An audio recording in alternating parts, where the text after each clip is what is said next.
pointe de lance, ça se dirige très rapidement sur vous. Hein, c'est très gênant et particulièrement mortel.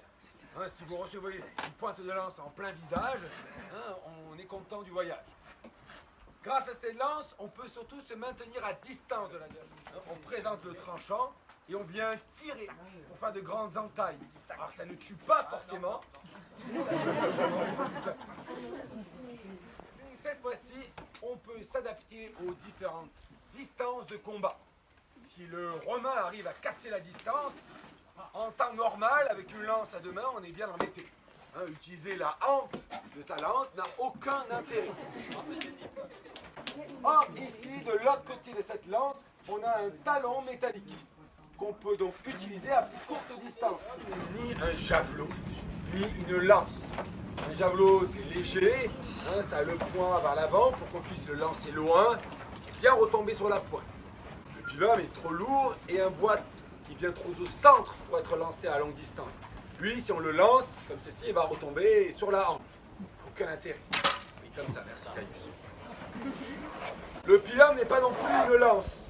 Ici, déjà, il n'y a pas de partie tranchante. C'est une pointe pyramidale d'une longue tige métallique qui peut aller jusqu'à 90 cm et dans certains cas, comme ici à Alésia, d'un crochet. Le pilum n'est pas utilisé pour être lancé très très loin. On ne va pas non plus le garder trop longtemps au corps à corps, non. Il va être utilisé pour venir neutraliser les défenses adverses. On va le dresser au-dessus de sa tête comme ceci pour des fois le jeter à très courte distance, 4-5 mètres, guère plus, au niveau des enfants qui sont là à servir à tirer le bouclier adverse, ouvrir la garde pour pouvoir le frapper derrière. Donc une arme très intéressante pour casser la défense ennemie. Et c'est une arme qui peut être consommable. Si on plante son pilum dans le bouclier adverse, on peut lâcher celui-ci pour passer ensuite au glaive et continuer le combat.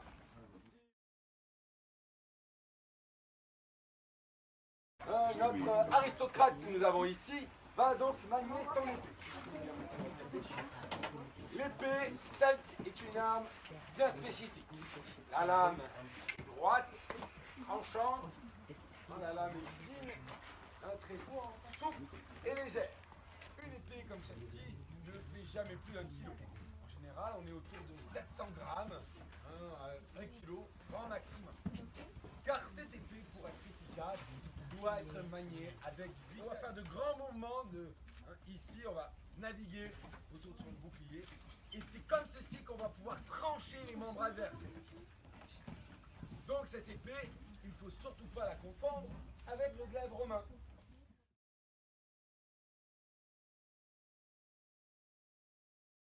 Sur le côté. Mais il y a des petites différences qui font un peu tout. Le glaive romain est beaucoup plus large, épais, beaucoup plus rigide. La pointe est très effilée. Le glaive est une arme d'estoc.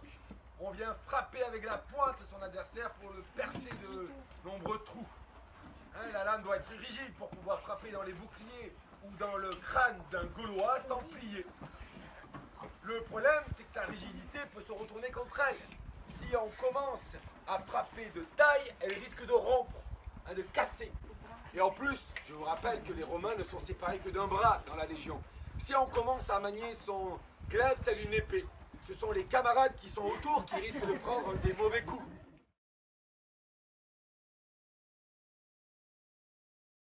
À la pointe tronquée, c'est qu'on n'utilise que très peu cette pointe. On préfère vraiment utiliser principalement le tranchant de l'arme. Alors, ces armes, que ce soit le glaive ou l'épée, sont toujours utilisées de concert avec un bouclier.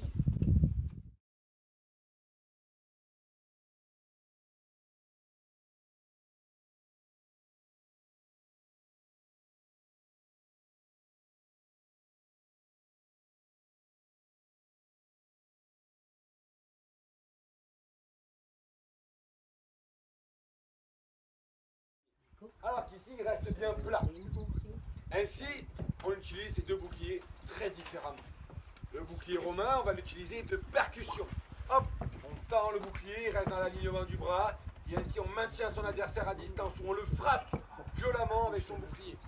Quand on l'utilise avec son glaive, hop, on alterne coup de bouclier, coup de glaive. Et comme ça, hop, on reste dans l'alignement et on peut se battre avec ses camarades à côté de soi sans les gêner et sans les mettre en danger. Et puis, celle, quand elle s'utilise en même temps que le bouclier, c'est le bouclier qui est projeté pour créer une protection en cogne. Ici, quand hop, il pousse son bouclier, tac, il fait un grand cogne de protection derrière qui est protégé. Et il peut frapper avec son épée sans être gêné par les armes. Le bouclier est assez étroit pour qu'on puisse naviguer autour sans être gêné par celui-ci. Donc inverser les boucliers de ses combattants et plus rien ne marche. Donc tout est bien calculé pour travailler ensemble.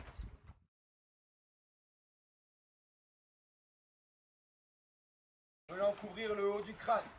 Il a un pourtour, une collerette qui vient faire le tour du visage et des paragnathides pour protéger la mâchoire du combattant. C'est un excellent casque, protège très bien, surtout quand on le compare au casque romain. Le casque de romain de dotation, c'est celui-ci là-bas, un simple bol de bronze. Le casque gaulois va être adapté à la Légion. C'est ce casque-ci qui va être adapté pour devenir le nouveau casque de dotation qu'on appelle l'impérial gaulois. Donc les Romains ils font souvent ça, récupérer le matériel performant de l'adversaire et de ses voisins.